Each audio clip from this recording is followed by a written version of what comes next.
नमस्कार दोस्तों, आज मैं आपके साथ एक ऐसी अद्भुत और प्रेरणादायक कहानी साझा करने जा रहा हूँ, जो आपको गहरी शांति और आत्म साक्षात्कार के मार्ग पर ले जाएगी। यह कहानी है चीन के सम्राट वू और महान संत बोधिधर्म की। इस कहानी के माध्यम से हम जानेंगे कि कैसे हम अपने भीतर की अशांति को शांत कर सकते हैं और जीवन में सच्ची शांति प्राप्त कर सकते हैं। एक समय की बात है, चीन में सम्राट वू नामक एक राजा हुआ करता था। सम्राट वू का जीवन बाहरी रूप से बहुत ही समृद्ध और खुशहाल था। वह एक महान योद्धा, सफल शासक और समृद्ध राज्य के अधिपति थे।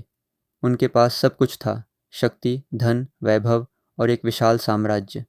लेकिन इसके बावजूद उनके भीतर हमेशा एक गहरी अशांति बनी रहती थी। वे हमेशा बेचैन रहते थे और उनकी आत्मा को सुकून नहीं मिल पाता था। सम्राट वू को यह समझ नहीं आ रहा था कि उनके जीवन में इस अशांति का कारण क्या है। उन्होंने कई प्रयास किए, अनेक प्रकार के भौतिक सुखों का आनंद लिया, लेकिन वे कभी भी उस आंतरिक शांति को प्राप्त नहीं कर सके जिसकी उन्हें तलाश थी। इस स्थिति ने उन्हें मानसिक रूप से बहुत परेशान कर दिया। सम्राट ने अपने इस आंतरिक अशांति को समाप्त करने के लिए कई प्रयास किए। उन्होंने देश के सबसे ज्ञानी और प्रसिद्ध ऋषियों और संतों से मुलाकात की, उनसे मार्गदर्शन मांगा, लेकिन कोई भी उनके मन की अशांति को दूर नहीं कर पाया। किसी ने ध्यान का मार्ग सुझाया, किसी ने योग का, लेकिन सम्राट को इससे भी कोई राहत नहीं मिली। अंततः सम्राट को किसी ने बोधि धर्म के बारे में बताया। बोधि धर्म एक महान संत और ध्यान के जाता थे। उनकी ख्याति दूर दूर तक फैली हुई थी।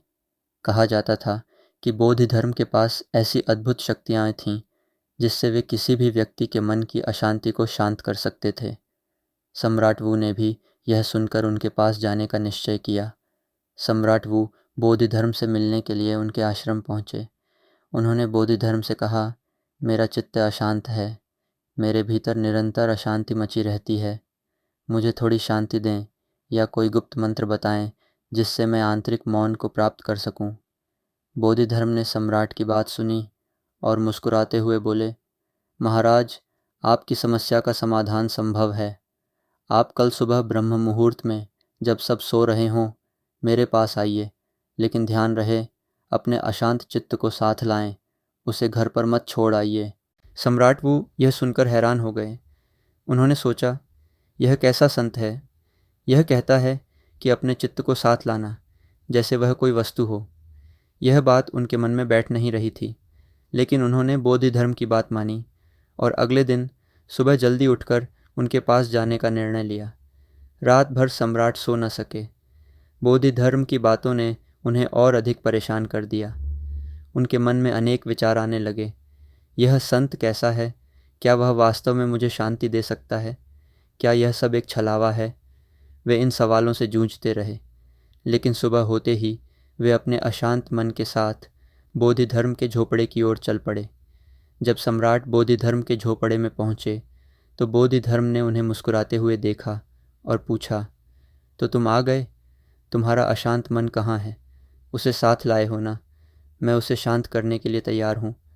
सम्राट ने उत्तर दिया, यह कोई वस्तु नहीं है जिसे मैं आपको दिखा सकूं। यह मेरे भीतर है, मैं इसे पकड़ नहीं सकता। यह मुझे परेशान करता है, लेकिन यह दिखता नहीं है। बोधि धर्म ने गंभीरता से कहा, बहुत अच्छा, अपनी आंखें बंद करो और अपने मन को खोजने की कोशिश करो। जैसे ही उसे पकड़ लो, मुझे बताना, मैं उसे शांत कर दूंगा। सम्राट वू ने बोधि धर्म की बात मान ली। उन्होंने अपनी आंखें बंद कीं और अपने मन को खोजने की कोशिश करने लगे। वे गहरी ध्यान में चले गए और अपने भीतर के कोने कोने में झांकने लगे। उन्होंने अपने मन की हर गतिविधि को समझने की कोशिश की। शुरुआत में सम्राट को लगा कि उनका मन बहुत ही अशांत और उथल पुथल भरा है, लेकिन जैसे जैसे उन्होंने ध्यान किया, उन्हें महसूस हुआ कि उनका मन धीरे धीरे शांत होता जा रहा है। बोधि धर्म का डंडा और उनका गहरा स्वर सम्राट के मन पर एक विशेष प्रभाव डाल रहा था। सम्राट को लगा कि उनका मन जैसे विलीन हो रहा है, जैसे वह कहीं खो गया है। सम्राट की श्वास भी धीरे धीरे शांत हो गई और उनके चेहरे पर एक अद्भुत शांति का अनुभव होने लगा। उन्हें महसूस हुआ कि उनकी सारी अशांति, उनकी सारी बेचैनी एक छलावा मात्र थी। वास्तव में उनका मन तो कभी अशांत था ही नहीं, वह तो बस उनके विचारों का खेल था। जब सूर्योदय होने लगा, बोधिधर्म ने कहा, अब आंखें खोलो, इतना पर्याप्त है। 2 घंटे पर्याप्त हैं।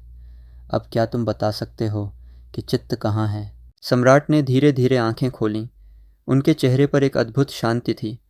वे एक नई ऊर्जा से भर गए थे। सम्राट ने बोधिधर्म के चरणों पर अपना सिर रख दिया और कहा, आपने मेरे मन को शांत कर दिया। मैंने इसे खोजने की बहुत कोशिश की, लेकिन मुझे पता चला कि यह कहीं नहीं है। यह सब केवल मेरे मन का भ्रम था। बोधिधर्म ने कहा, सम्राट, यह सब केवल आपके विचारों का खेल है।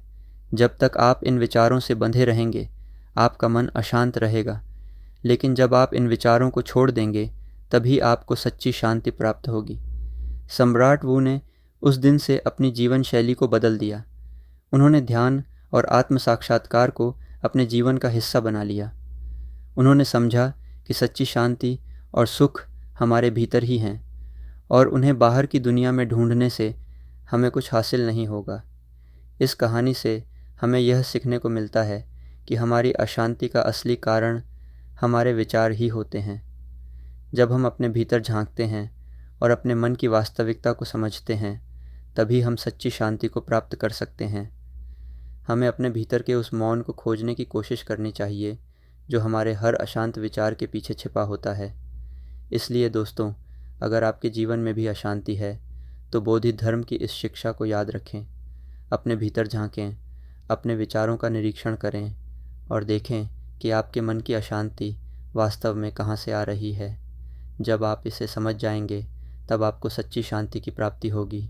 यह कहानी एक अद्भुत और प्रेरणादायक संदेश देती है, जिसे आप अपने जीवन में अपनाकर आत्म साक्षात्कार की ओर बढ़ सकते हैं। उम्मीद है कि यह कहानी आपके जीवन में भी शांति और संतुलन लाएगी।